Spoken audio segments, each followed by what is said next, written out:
This is like a theory.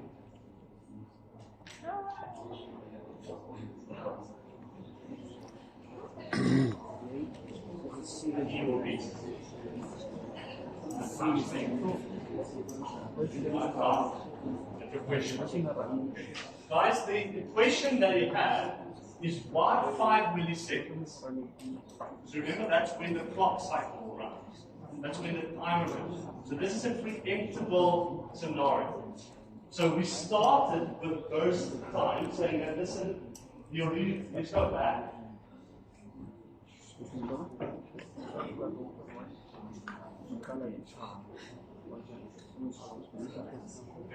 That was the original burst time. Clock cycle every 5 milliseconds. So we cannot ever have a process that runs longer than 5 milliseconds. How do I know it's 5 milliseconds? Well, there it says. 5 milliseconds. Then I'll answer the question. So we started with E, priority 1, ran 5 milliseconds. We subtract 5 from the amount of time left, what we have to run. 7. Oh, yeah. And then we increase 5.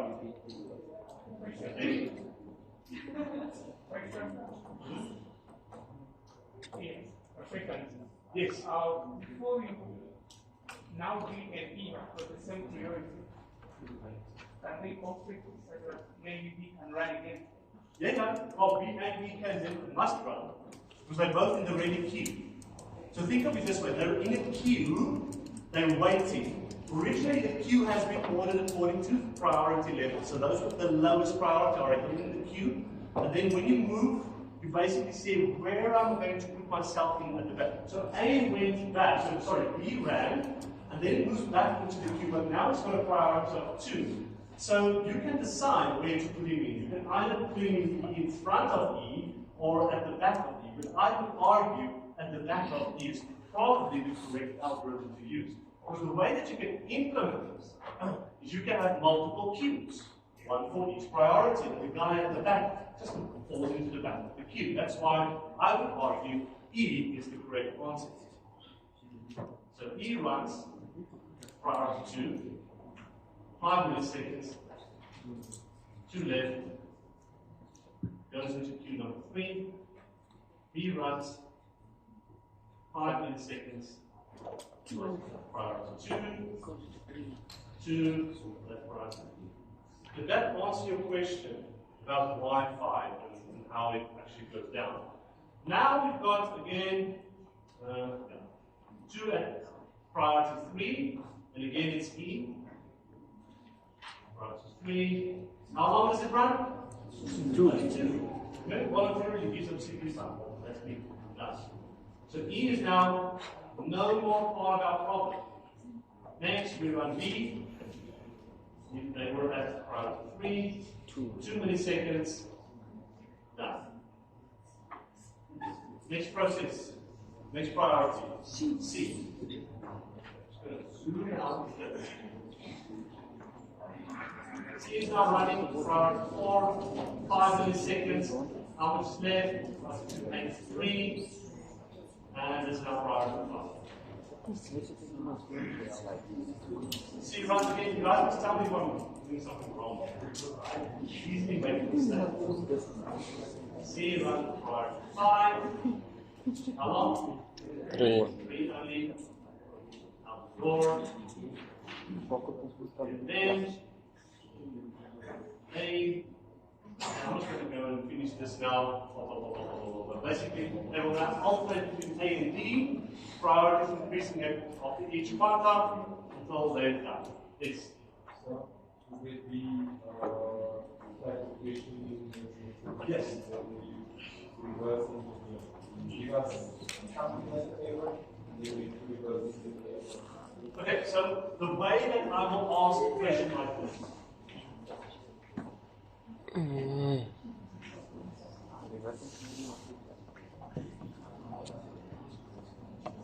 I will give you this. Sorry, that. So a description, and I will give you the start of such a table. So I will say redraw this table, time spent implemented as priority level, redraw that in your answer book, and then just tell me how long each process runs with whatever priority. Yes. For how many marks?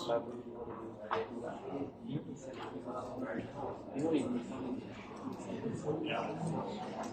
Last one. Yeah. So the question that we had was at some of the examples that I had here.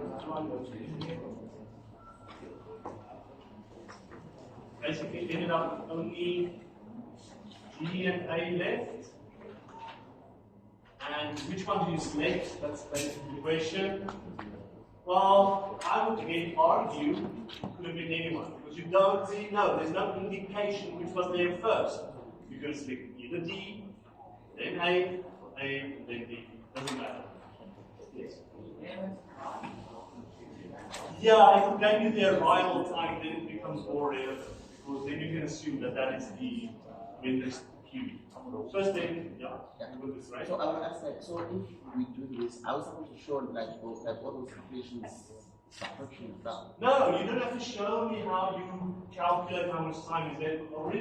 We're just interested in this table. So the way that you get to that table is up to you. There's no calculator.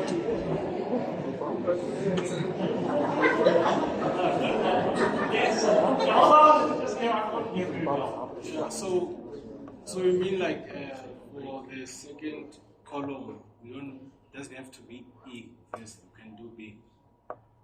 The second column doesn't have to be E. E. What second column are we talking about? The one is 2-2. You guys have 2-2. 2-2 priority level.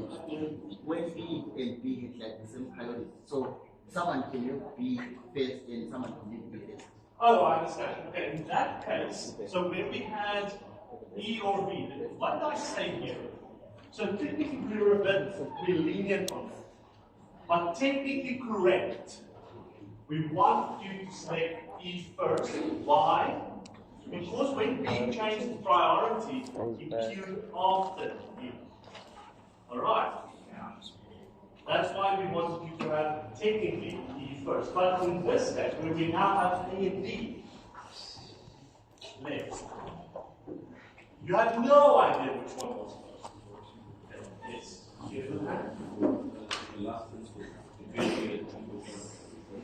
What did I just say? I literally just said. It doesn't matter.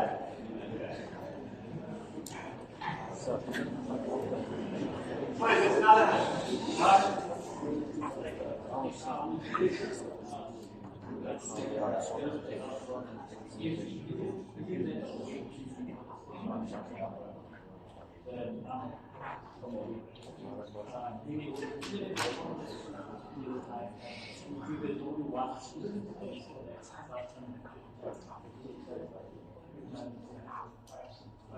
Oh, I understand what you're saying. So, I mean, what it's asking is, remember the dispatcher and the scheduler takes up CPU time.